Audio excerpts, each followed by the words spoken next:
Hey everybody, welcome back to the Pressing Matters. I'm Scott. Thank you for tuning in today and thank you for your support. I hope you enjoyed the little intro today. I decided to update it and try a couple of things. I'm going to try this one first and see how the reaction is. So let me know what you think in the comments. And let's get on to this. This is a video about RCA Victrola. If you're a classical collector, you might want to pay attention because RCA Victrola records were a budget series that started in about 1964. They reissued a lot of the things from the Living Stereo catalog that had gone out of print. They also issued mono recordings from before the Living Stereo era, and sometimes things that were recorded in stereo but never released in stereo. Things from the early days of stereo recording. So in like 57 or so, RCA was doing experimental stereo recordings, but mostly releasing the mono version and saving the stereo for a later date. And in many cases, their first appearance in stereo was on Victrola. I'm going to tell you a little bit about this line. I pulled a random selection of things to show you, and I'll tell you what to look out for. One of the things about this series is it has a beautiful aesthetic to it. They all have kind of a library style look. Each one is in a matte jacket with a colored border, excellent typography, and a drawing. I really like this. I think they're beautifully done. The pressings are mostly, always, from Indianapolis. So those are the ones I look for. You can tell right away when you take it out of the sleeve, it has a rounded edge. It feels very substantial and beautiful, just like an RCA Red Seal pressing. They come in mono and stereo. I tend to collect the stereo, but in some cases the mono would be preferred, especially for concerto recordings. Sometimes they're a little more focused sounding, so don't be afraid if you see one of these and it's mono. So the way you can tell is the stereos are VICS prefix, and the mono often has the VIC prefix down at the bottom. They use the same cover slick, they just moved it up or down depending on whether it was mono or stereo. This one is very interesting because this is one of the ones I was talking about that originally was recorded in stereo way early in the era, so 1957 or so. It was released in the Red Seal series, a full price issue in mono. And that's all that was available until the appearance of this. This is Richard Strauss, Sinfonia Domestica, with Fritz Reiner in the Chicago Symphony Orchestra. So a wonderful performance and great sound, and the Victrola is highly recommended. Some of these were reissued by Classic, so keep an eye out for those as well. But there's something a little special about these early reissues. They still have a good dose of the Living Stereo magic. And I always pick them up when I see them. As a matter of fact, I have about the whole run of them, and I can highly recommend them. This one is a famous one. This is Arthur Fiedler and the Boston Pops Offenbach's Gaieté Parisienne. And this is well known for its excellent sound, an early stereo recording as well. A lot of these will be 1S pressings. So I don't mean to say that they are the same 1S plates as the original issues, but a new mastering that pretty much went through a few stampers, but a lot of these were going to be 1S. So keep an eye out for that as well. The Indianapolis pressings you'll recognize by an I in the dead wax. I've explained that many times over the years. It'll be right across from the matrix, so there'll be an I normally. Sometimes there's an R for Rockaway or an H for Hollywood. I tend to avoid those. I really prefer the Indianapolis pressings in most cases. I'm going to show you one instance of a phenomenon that happens occasionally in this series. This is the same record, the Tchaikovsky Violin Concerto, but it was issued in two different color jackets, same artwork and everything, but you will see that sometimes. I have a lot of these that are in different color sleeves, so this is an excellent one too. Keep an eye out for that. This is a famous one that was reissued by Classic. Shostakovich Symphony No. 1, and the Age of Gold Ballet Suite, Jean Martinon, and the London Symphony Orchestra. This is a fabulous Decca-based RCA recording, and a beauty. Definitely check this out if you ever see it. It's very good. It holds its own against the classic, and I think in some ways it's a sweeter sounding record than the classic. Same with this.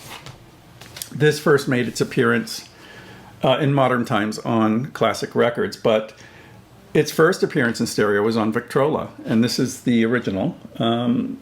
This is Jean Morel and the Royal Opera House Orchestra of Covent Garden. Beautiful record and a beautiful jacket and wonderful, wonderful sound. A lot of these Decca RCAs are really amazing. I think I picked a lot of them here, actually.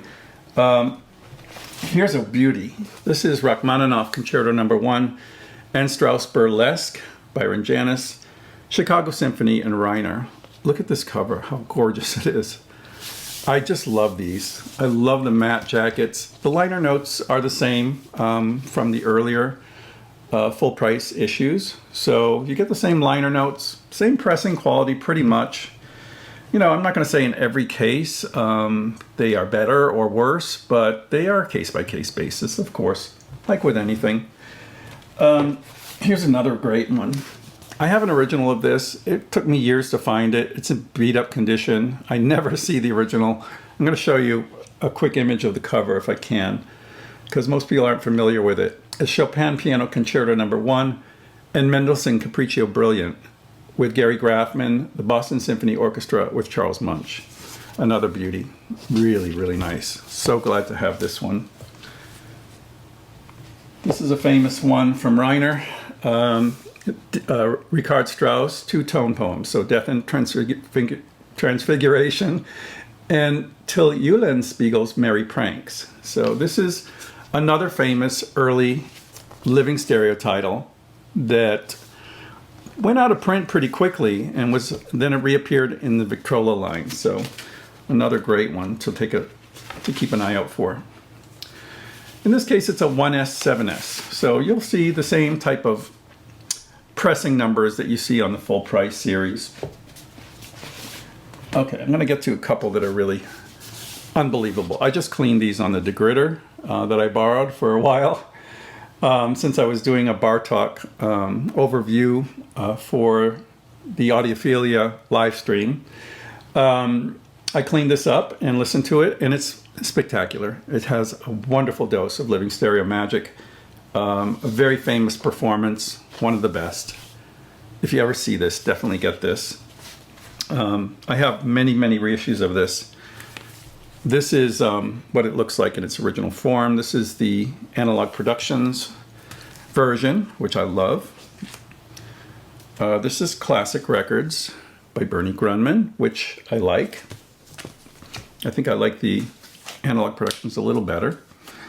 This is my trusty original pressing. Not in the greatest shape, but it is wonderful. And this is Bernie Grunman's 45 set. So this is on 4 records. Really broken up, unfortunately, because I think this music really works well on a 33 rather than a 45. So do keep an eye out for that Victrola. That's a really good one. I saved the best for last.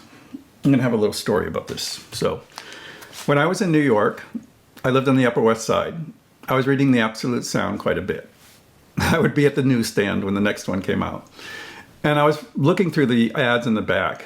People could run little personal ads or whatever. And there was a guy on the Upper West Side that was a collector, apparently, and he had listings for all the major classical audiophile series. So he had EMIs, he had Deccas, he had RCAs, he had Mercuries. So I made an appointment to go over there because he had a record that I was really looking for. I had never seen it anywhere in the wild. And I said, you know what, I need to get this because I love the piece. It was this record. I paid $150 for this. And that was the most I ever paid for a record at the time. It's Corroboré, the ballet suite from Jean Antil. There is another famous performance on Everest as well. But this one is a little more atmospheric, and it's a beautiful record. The reason it's so rare is it was only released in Australia. So while I was there, I was looking around and I saw this laying against the wall. He had them like stacked against the wall, and I was like, oh my God, I've never seen that in the flesh. This is not the original, of course, but he goes, yeah, that's a rare one. $1,000. I was like, wow, $1,000. But it is one of the very finest living stereo records ever, and it's quite rare because it was only pressed once, I believe. It was reissued many times. I have several reissues. I'm going to show you a couple. This is the 45 on Clarity vinyl from Classic Records. It includes one jacket, tip-on jacket, and 4 Clarity discs. I like it. I'm not a big fan of Clarity vinyl though. And I also had picked up this one, which is sealed. I never opened it. It is the 180 gram version of this. So same mastering, but these 180 gram pressings are much quieter than the Clarity. I really need to open that at some point. I also have the classic 33, and I have the Analog Productions version on 33 that came out, which is highly recommended. I like all of them, but that leaves us to this. I cleaned this up on the degritter. This is the same record on the Victrola series, Bizet's Carmen and Gounod's Faust ballet music. Very famous recording done by Decca, engineered by Kenneth Wilkinson. It is sonically spectacular, and you'll get all of that on this. This record, at the time I was looking for the Corroboree record, was going for about $35. It was the most expensive Victrola in general on the secondary market. It has always held a little bit of a higher price than the rest. The rest of these Victrolas you can usually find under $10 very easily. Beautiful, beautiful sound on this. If you ever see this, do get it, because in some ways I think it has something that the reissues just don't have. It's a sweetness in the sound of the strings. It's a little bit hard to describe, but once you hear it, you'll be completely addicted to it. And this is in beautiful condition. I have 2 of these, so I'm very grateful to have them. But the Victrola line is a very interesting bargain for classical record collectors. Oftentimes you see them, as I said, for under $10. And if you can get them even less than that, it's great. It's worth a chance, because you may get a superb record, and oftentimes a very rare recording that you can't get otherwise. So thank you so much for watching this overview of the Victrola line. Until next time, I'm Scott for the Pressing Matters. Have a great day.